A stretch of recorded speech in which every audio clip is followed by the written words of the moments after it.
जय श्री राम जय हनुमान संकट मोचन कृपाधान। जय श्री राम जय हनुमान संकट मोचन कृपाधान। एक वंदे दुसारधवला जासु वैष्णविताया बिना वरदंडि धराया श्वेत पद्माष्टाया ब्रह्माच्युत संकरी शामां पातु सरस्वती भगवती निषेधंता।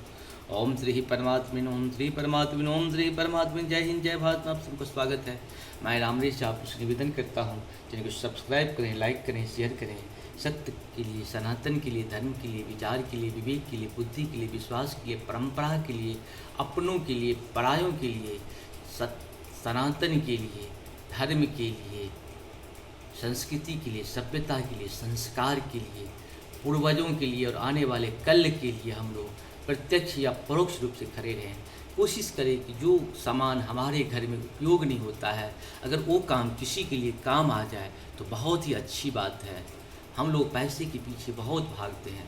कोशिश करें जो काम हमारे लिए नहीं है, जो सामान ऐसे भी बहुत सारे हमारे, जो खाना हम फेंक देते हैं, कोई ऐसे लोगों को दे दें, कच्चा में ही दे दें, ताकि जिसके घर में बहुत सारे बच्चे हैं उनको खाना नहीं मिलता। हमारे यहाँ बहुत लोग अभी भी बहुत गरीब हैं, लेकिन बहुत लोग इतने अमीर हैं कि अपने खाना को बार बार फेंकते रहते हैं। इसीलिए खाना को फेंकने से कहीं न कहीं, देखिए एक समय की बात है जब नकुल सहदेव का समय, नकुल सहदेव और युधिष्ठिर जी महाराज जो है अज्ञातवास में थे। उस समय कुछ बात के लिए जो है नकुल सहदेव बहुत गुस्सा हो गए थे। उस गुस्सा के कारण बहुत सारे लकड़ियां काट लिए थे।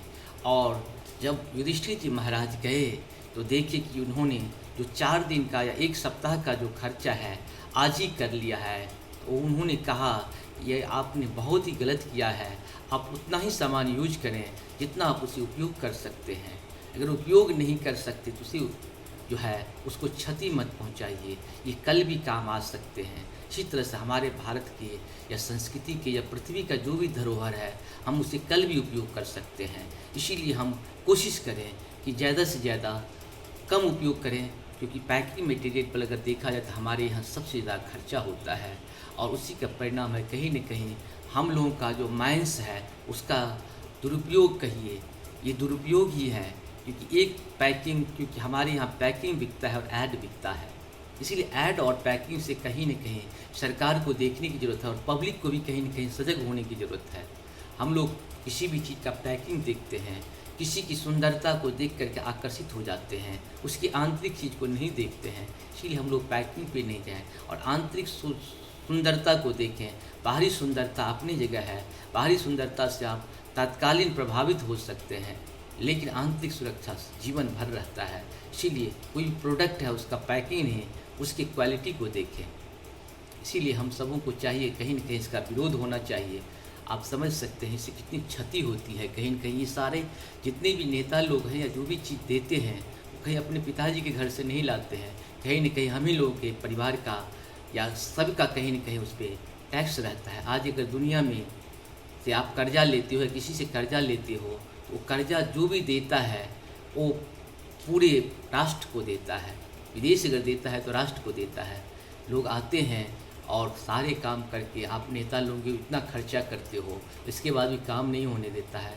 आप लोग इसको भी समझने की ज़रूरत है कि हम लोग कैसे लोगों को भेजें जो सभ्य रहे, सुशील रहे और राष्ट्र के निर्माण में अपना संपूर्ण योगदान दे। क्योंकि जब आप चुनाव लड़ते हो तो समाज सेवा के लिए लड़ते हो, तो आपको पैसे की क्या ज़रूरत है। हम ऐसे ही लोगों को चुने जो समाज सेवा करे, पैसे नहीं ले। अगर कोई ऐसा कोई प्रोजेक्ट में वो लोग, अगर कोई नेता के पास एक बार सर्वे होना चाहिए, भारत सरकार सर्वे करवाए, जिसके पास जितना भी पैसा है सब अपना राष्ट्र को समर्पित करें। सांसद बनने से पहले या विधायक बनने से पहले या मुखिया बनने से पहले आपको राष्ट्र को अपनी पूरी संपत्ति समर्पित करनी पड़ेगी। राष्ट्र आपको आपकी अपनी जिम्मेदारी समझ करके आपको निर्वहन करेगी। इसीलिए अगर आप समाज सेवा करने चाहते हैं तो समाज सेवा मानसिक, शारीरिक, आर्थिक 3 प्रकार से की जाती है। हमारे यहाँ लूट व्यवस्था मची हुई है राजनीतिक में, इससे कहीं न कहीं हम सबों को सोचने की ज़रूरत है। हम लोग भी कहीं न कहीं चले जाते हैं, हम लोग झूठ के पीछे बहुत भागते हैं, झूठ हमको सच लगने लगता है। इससे कहीं न कहीं हम सबों को सोचना पड़ेगा कि कौन लोग झूठ बोल रहा है। और यहाँ पे कुछ लोग ऐसे भी हैं तो सत्य भी नहीं बोल पाते हैं। कुछ लोग झूठ का ही पहाड़ नहीं आसमान उड़ा देते हैं। इस तरह से हम लोग कहीं ना कहीं बचना पड़ेगा और उसकी जांच करनी पड़ेगी। और जो इस तरह के लोग हैं पहले वो सब कहिए कि वो कहाँ पे क्या कर रहा है, पहले भी उसकी कहीं सरकार रही होगी, उस सरकार में उसने क्या काम किया। अगर आज कोई आके कह देता है तो आप उसके ऊपर विश्वास नहीं करें, उसकी पुरानी हिस्ट्री को भी देखें, पुराना हिस्ट्री में उन्होंने क्या किया है, उस हिसाब से हम लोग काम करें और काम का कहीं न कहीं अच्छे काम का परिणाम तो आएगा ही। आज न कल शुरू करते हैं हम लोग श्री रामचरितमानस के बालकांड का दोहा 177 177 पूर्ण करेंगे। गए विभीषण पास पुनि कहूँ पुत्र वर मांगू, तोय मांगहु भगवंत पदा कमल अमल अनुरागु। मंगल भवन मंगलहारी द्रवहु सुदशरथ अजित बिहारी। फिर ब्रह्मा जी विभीषण के पास गए और बोले, हे पुत्र वर मांगो। उसने भगवान के चरण कमलों में निर्मल निष्काम और अनन्य प्रेम मांगा। तिनहि देह वर ब्रह्म सिधाए, हर्षित ते अपने गृह आए। मैं तनुजा मंदोदरी नामा, परम सुंदरी नारी ललामा। मंगल भवन मंगलहारी द्रवहु सुदशरथ बिहारी। उनको वर देकर ब्रह्मा जी चले गए और वे तीनों भाई हर्षित होकर अपने घर लौट आए। मैं दानव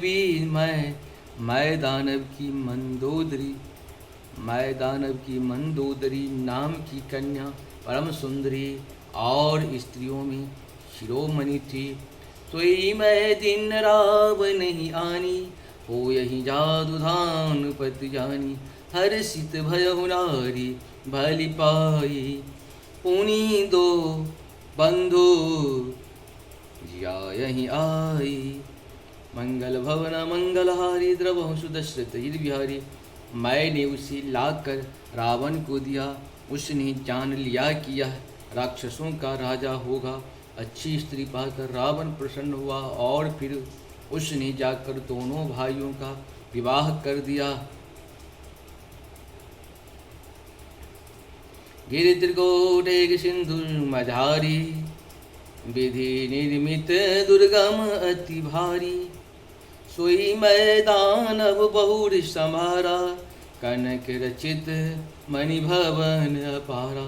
मंगल भवन मंगलहारी द्रवहु सुदशरथ बिहारी। समुद्र के बीच में चित्रकूट नामक पर्वत पर ब्रह्मा जी का बनाया हुआ एक बड़ा भारी किला था। महान मायावी और निर्गुण कारीगर मैं दानव ने उसको फिर से सजा दिया। उसमें मणियों से जरे हुए सोने के अनगिनत महल थे। भोगावती जसी अहि कुलबासा, अमरावती जसी शक्र निवासा। तिनके अधिक रम्य अति बंका, जग विख्यात नाम तेहि लंका। मंगल भवन मंगलहारी द्रवहु सुदशरथ बिहारी। जैसे नागकुल के रहने की पाताल लोक में भोगावती पुरी है और इंद्र के रहने के स्वर्ग में अमरावती पुरी है, उनसे भी अधिक सुंदर और बांका वह दुर्ग था। जगत में उसका नाम लंका प्रसिद्ध हुआ। खाए सिंधु गंभीर अति, चारहूं दिशि फिर आव। कनक कोटि मणि खचित दृढ़ा, बरि न जाए नवा बनाव। मंगल भवन मंगलहारी द्रवहु सुदशरथ बिहारी। इस प्रकार से हम लोग का ये 177 श्री रामचरितमानस के बालकांड का 177 पूर्ण हुआ। जय हो श्री हरि, जय हो श्री नारायण विष्णु शिव हरि।